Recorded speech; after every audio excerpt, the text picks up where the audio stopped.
Ramazan ayı ərzində qidalanmada diqqətli olmaq lazımdır ki, sağlamlığımızla bağlı problem yaşamayaq.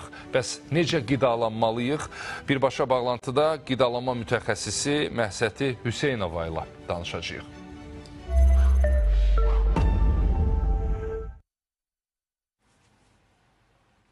Məhsət xanım, hər vaxtınız xeyir olsun. Ramazan ayının birinci günü martın 1-nə təsadüf eləyəcək və bu müqəddəs ayda qidalanmamıza xüsusi diqqət yetirməliyik. Bu baxımdan elə sizdən soruşmaq istəyərdim ki, səhər tezdən və iftar vaxtı insanlar necə qidalanmalıdırlar? Hansı qidalardan istifadə etməlidirlər ki, problemlərlə qarşı-qarşıya qalmasınlar? Xüsusən də Ramazan ayının ilk günlərində. Hər vaxtınız xeyir olsun. Özellikle mən də qarşı gələn Ramazan bayramını hər kəs üçün uğurlu olmasını arzu edirəm. Və xüsusilə də Ramazan ayında bilirik ki, biz nəfsimizin, tamahımızın daha artıq qida qəbulunun qarşısını almaq üçün, daha çox mənəvi cəhətdən də rahatlamaq üçün oruç tuturuq. Birinci növbədə bilmək lazımdır ki, mənəvi cəhətdən zənginləşmək üçün, yenə də nəfsimizi qorumaq üçün tutmalıyıq. Amma bir çox insanlar təəssüf ki, çəki vermək, çəki almaq bu tamamilə yanlış bir düşüncədir. Bundan uzaq olsunlar. Və ilk növbədə yenə qeyd edeyim ki, kimlərə oruç tutmaq sağlamlıq problemləri yaradar, bu məlumatı verim.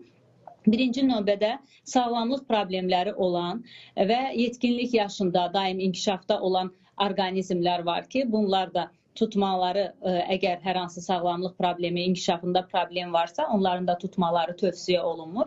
Eyni zamanda hamilə və süd verən qadınlar üçün bəzən riskli ola bilər və xroniki xəstəlikləri olan insanlar var ki, bunlar davamlı olaraq müəyyən dərmanlar qəbul edirlər və yaxud müalicə alırlar ki, o insanların da oruç tutması tövsiyə olunmur. Və səfərdə olarkən də yenə də diqqət olunmalıdır. Əgər rejimdə dəyişiklik olacaqsa, ac qalması sağlamlığına zərər vuracaqsa, tutmaya bilərlər.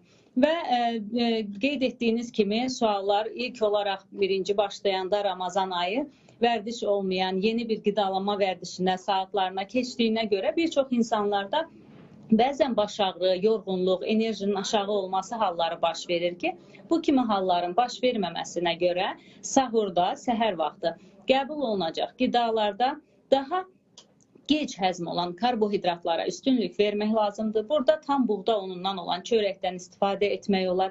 Eyni zamanda zülal mənşəli qidalar seçdikdə yumurta, süd və süd məhsullarından, pendir, yağdan istifadə eləmək tövsiyə olunur. Və mütləq gün ərzində enerjili olmaq üçün, yorğun olmamaq üçün yaxşı olar ki, çərəzlərdən də istifadə etsinlər ki, bu onların həm uzun müddət doyumlu saxlayacaq və enerjili olmaqlarına kömək edəcək. Nə mümkündürsə də yenə də orqanizmin maye tələbatının ölçüsünü keçməmək şərti ilə su qəbul etsinlər ki, buna da hər orqanizmə görə, çəkisinə görə, gördüyü işlərə görə miqdar dəyişə bilir ki, bu şəkildə də suyu qəbul etməyi unutmasınlar. Məhsət xanım, bir də o qidalanmada həcm önəmlidir də. İnsanlar gün ərzində, günün işıqlı vaxtı qida qəbul eləmir. Bir oturmağa qidalanmada daha çox fəsadlara yol aça bilər. Həcmə əgər diqqət yetirməsək, bunu necə idarə eləmək mümkündür?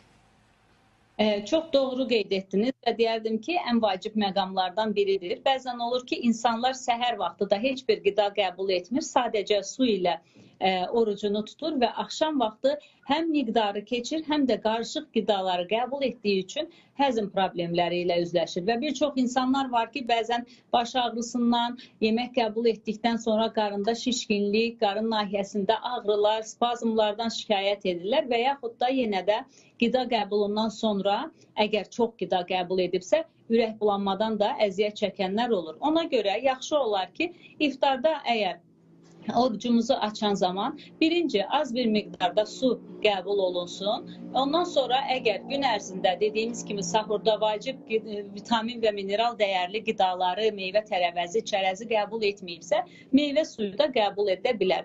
Daha sonra şorbalardan istifadə edə bilərlər və isti yemək olaraq da yalnız bir növdə isti yeməyin qəbul olunması tövsiyə olunandır. Və eyni zamanda da bütün bu qidaların arasında mütləq şəkildə fasilələr, interval vermək lazımdır ki, mədə qəbul etdiyi qidaları həzm etmək üçün şirəni də ifraz edə bilsin.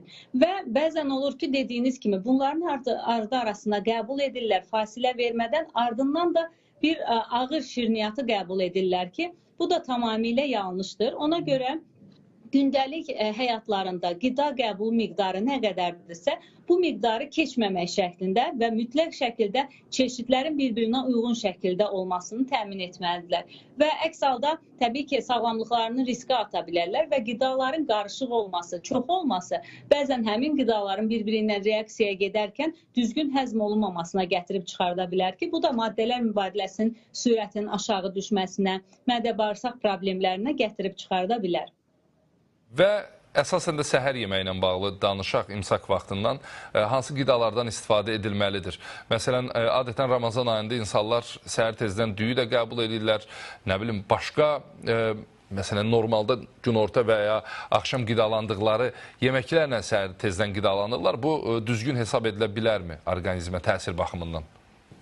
Ümumiyyətlə, nəzərə alaq ki, region olaraq Azərbaycan sahur vaxtı, imsak vaxtı o saatda mədə şirəsinin ifraz olunması və dediyiniz kimi ana yemək olaraq hər hansı bir əsas qidanın qəbul olunması, əsas yeməyin qəbul olunması mədədə ağırlıqdan başqa bir, deyərdim ki, qida vasitəsi olmayacaq. Ona görə yaxşı olar ki, daha yüngül, həzm olunan və gün ərzində tox tuta biləcək qidalara üstünlük versinlər ki, burada yumurtanın rolu əvəzsizdir. Yumurtanın tərkibində 40-dan çox makro və mikro element var.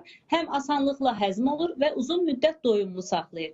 Eyni zamanda pendirlərə üstünlük versinlər. Yaxşı olar ki, pendirlərdən istifadə edərkən daha çox az duzlu pendirdən istifadə etsinlər. Çünki həddindən artıq duzlu qidaların qəbulu, yağlı qidaların qəbulu, eyni zamanda da turşuların qəbulu gün ərzində susuz hiss etməsinə gətirib çıxardacaq ki, bu da oruç tutan insanlarda diskomfort hissi yaradacaq.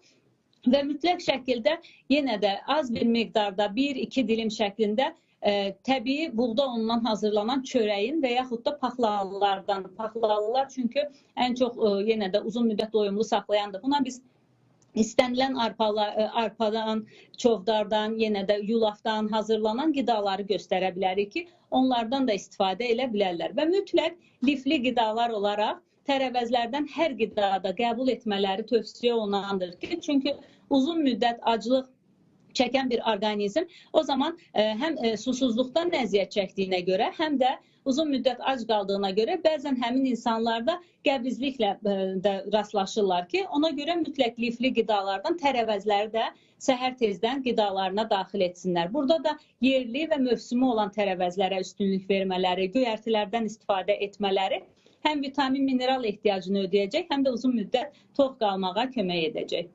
Sağ olun Məhsət xanım, təşəkkür edirəm sizə.